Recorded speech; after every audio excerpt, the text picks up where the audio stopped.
Marxismo cultural é a essência, já há muito tempo, daquilo que é partido de esquerda, sendo bem claro, comunismo e socialismo.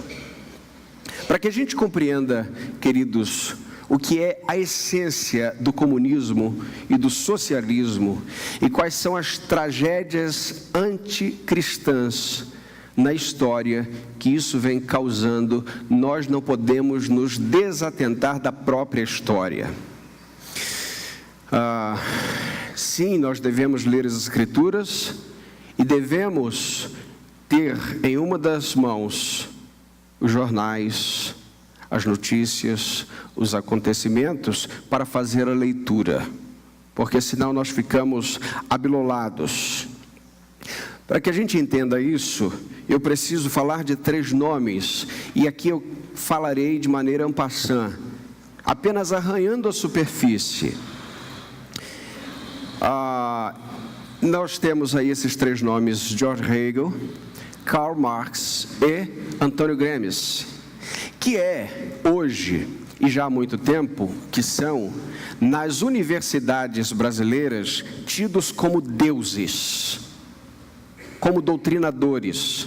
São 3 filhos do demônio, e vou explicar por quê. Eles são tidos como deuses porque as suas ideias combatem ou querem combater qualquer sistema em que Deus seja mencionado. Karl Marx, que deseja exterminar a moral e a ética judaico-cristã. O que é moral e a ética judaico-cristã, gente? Olha para os 10 mandamentos, só para você ter uma ideia, tá? Não terás outros deuses, não farás imagem de escultura, não tomarás o nome do Senhor teu Deus em vão, guarda o descanso, honra teu pai e tua mãe, não matarás, não furtarás, não adulterarás, não cobiçarás, não dirás falso testemunho contra o seu próximo. Isso é judaico, a moral judaico-cristã, tá certo? Ele diz o seguinte: nós precisamos exterminar a moral e a ética judaico-cristã, a gente precisa acabar com a filosofia grega e a gente tem que desconstruir o direito romano. Se nós tirarmos esses 3 pilares, nós conseguiremos chegar no nosso propósito. E quais são os propósitos de Karl Marx? Primeiro, o término da propriedade privada. Você já deve ter ouvido uma expressão chamada luta de classes. Quantos já ouviram? Luta de classes. Na faculdade você ouve isso à torta e à direita. Karl Marx diz o seguinte: está tudo desigual. Nós temos que desenvolver uma luta de classes para que o pobre tenha a mesma oportunidade que tenha o rico.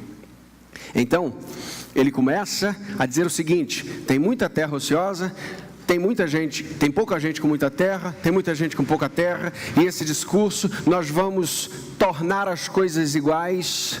Então, o término da propriedade privada faz-se necessário. Mas veja, ninguém termina uma propriedade privada de qualquer maneira. Você precisa mexer em outra coisa. Que outra coisa? Você precisa desconstruir, então, a família, desconfigurar a família. Por quê? A família tradicional. Então, eu tenho um pai, uma mãe e a sua prole, tudo bem? Esse pai e essa mãe morrem, a herança vai ficar para quem? Para os filhos. O que é que nós temos que apregoar, disse Marx? A inversão de valores, que uma mulher tenha tantos quantos homens for possível ter, e os homens tenham tantas quantas mulheres for possível que ele tenha, para que ninguém saiba quem é o seu pai. Porque uma mulher, ela pode ter um filho de cada homem, e no final das contas, se ela tiver numa sociedade com essa mentalidade, será impossível que esses filhos saibam quem é ou quem são os seus pais, os homens. E se você não sabe quem é o pai, não tem herança. você desconfigura as questões de herança, você bagunça os documentos. Esta é a estratégia marxista para desconstruir a propriedade privada. E se as terras são terra de ninguém, então o Estado pode dominar. E para que você desconstrua a família, nós vamos chegar lá, tem vários métodos que estão aí vistos, meus irmãos. Eu não estou falando nada em oculto, eu estou trazendo o que todo mundo está vendo já. O que ele diz é o seguinte: se ninguém souber quem é o pai, os filhos saberão quem são as mães, porque o filho vai ficar com a mãe.